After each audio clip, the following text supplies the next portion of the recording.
forward, resizing, rotation, translation. So I hope you guys are aware about their definition, because it's just a very basic terms. Yes, yes. I'm very happy, guys. You are very interactive in a session. It really motivates me. So, okay, moving forward. Resizing, rotation, and translation. So these are all the basic steps we perform during the image processing. No, first we will cover it from the basic scratch. So why we need resizing, rotation, and translation? These are the main thing. You know, resizing is to do resize of the image. You have a big image, you just resize it to a in different image size. So can you guys tell me what's the use of resize? Why do we use it in machine learning? In a chat box, please type in a chat box, guys, if you know why we use resizing, although it is visible on our screen.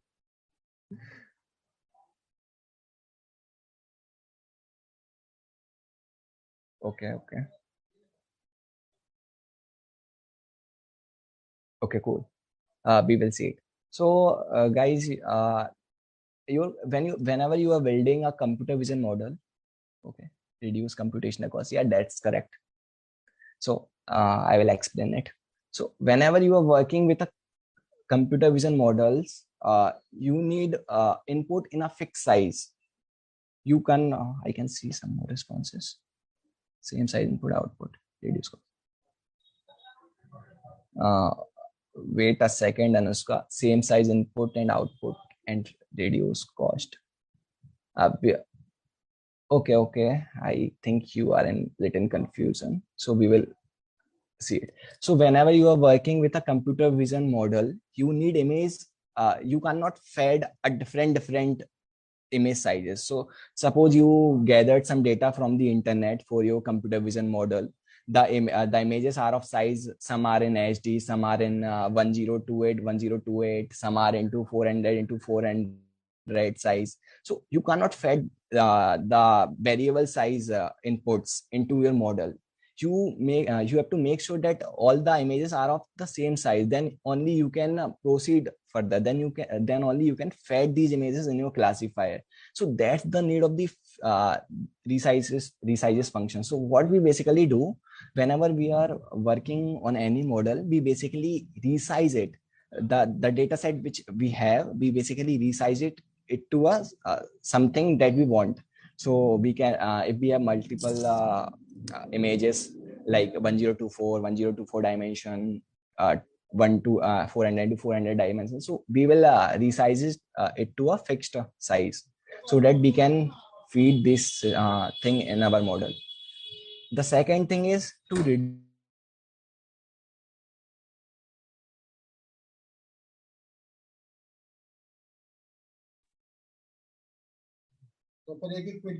Am I audible? Am I audible, guys? Okay, cool. Okay. So the second advantages of resizing is to reduce the computational cost. Suppose you are working, we will take that first example. Suppose you are working on a face detection model, and you have different images, 1024, 1024, 400 into 400, 500 into 500. So do you, so my question to you guys is, so what's the dimension you will prefer for a image process, for a face detection task?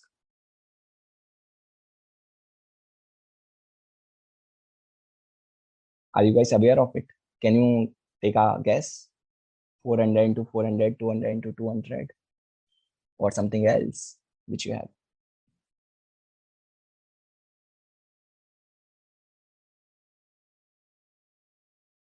Yeah, the dimension of the image, I'm asking. 124 into 124 into 3. Yeah, yeah, now I will take it. I will. Now, okay, okay. So now we can take, there's no any hard and fast tool to uh, know what size works with your model. What you can do, you resize the function, you resize your image, and you see by your eyes, you observe it, and then you if you can see the image, that you can, yes, you in this image you can figure out, yes, we can classify a face here, then obviously your machine learning, the computer vision model can also perform the same task, because you guys are aware of that, that computer, the CNN model works as per your brain, just like your brain. So that's the intuition you can got. Basically we prefer to use 200 into 200 for a face detection, but we can also increase it or decrease it depending on our need. If we are using a high dimension image, we have a greater matrix, and that's increase your computational cost. So we need to do a resizing too. So in a resizing function, we will have this resize function. This is very simple. We have to give img the image, the dimension which you want, and the interpolation. Now we will see, guys, what is interpolation. So do you guys know what is interpolation? Just yes or no. I'm not asking the definition.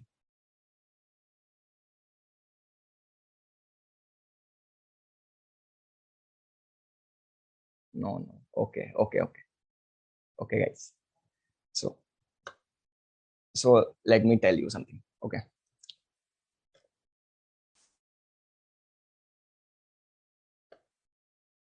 So suppose you have this image, okay, and this image corresponding to this matrix.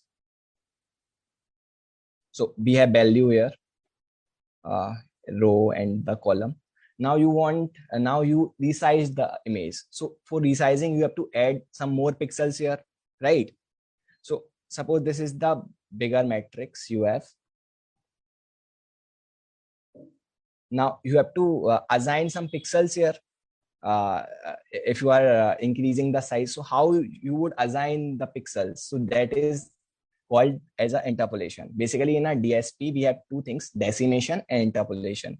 Decimation is basically downsampling filter, and interpolation is basically upsampling. So basically what I mean by downsampling is, suppose you are decreasing the size of the image, so you need to drop some pixels. So how will you do that? So that's a so that is one of the thing. And how will you increase the size? So that is called interpolation. So in OpenCV, we have only given interpolation name. So we have different kind of interpolation to do the task for you. Nearest interpolation, linear interpolation, area interpolation, cubic interpolation, and the Lanczos. So all these interpolation have different advantages. So first I would like to tell, what does a nearest interpolation do? Suppose this is a matrix.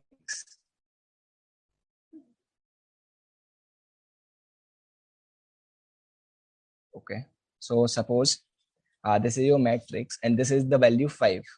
Now you increase your matrix size,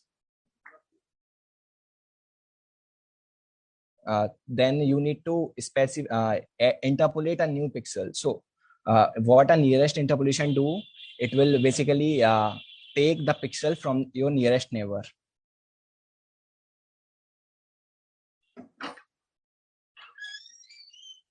So okay, so what I'm saying, so you can take this you need to interpolate this pixel using your nearest neighbor.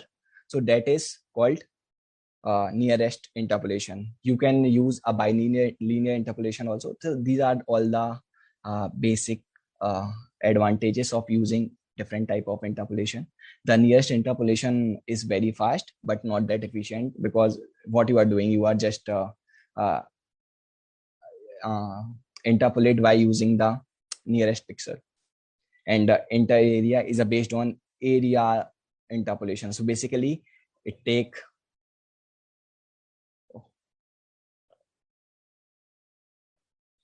wait a second, so it take that area and corresponding to it, it will interpolate the new pixel. So what's the major advantage of using the near? So we basically use area interpolation to shrink the image. That is for your information that you need to remember. And the cubic and the linear is for when zooming is required. The cubic is much better because in this we are going to use a 4 into 4 pixel neighborhood. So it will take a 4 pixels here, and then it will take the average and interpolate accordingly, and then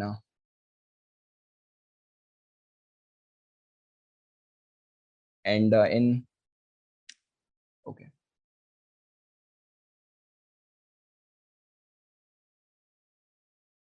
and in a linear interpolation you will use a 2 by 2 filter, 2 by 2 corner. Sorry for the disturbance, guys. So does interpolation same as zooming? No, interpolation is a method to interpolate new pixels, because if you are zooming, then you need to add some more pixels, right? In your image. So how can you do that? You will use an interpolation method. So that is the thing. Do you guys have any doubt about interpolation? Ask me right now, because I am free to take any doubt. You can write your doubt in a chat box. But this is just a overview of the interpolation and also the working. So I guess you don't have any doubt. So this is the image. In my initial image, I resizes into a 1500 into 1500 dimension. Okay. Clear. Okay. Okay. So I use the inter underscore cubic method. So this is how the image looks like after resizing. The image loses its quality also while we do the enlarging. So just remember that area interpolation is used to shrink the image, and cubic interpolation and linear interpolation is used for zooming purpose, and cubic is more efficient, and nearest interpolation can be used for anything, because it's just taking the nearest pixels, and this is very fast because we are just doing the nearest we are just taking your nearest neighbor, and but not that efficient. Okay. So moving forward to a rotation and translation.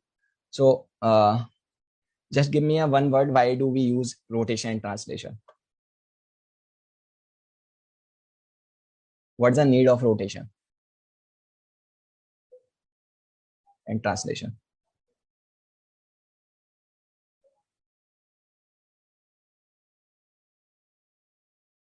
Guys,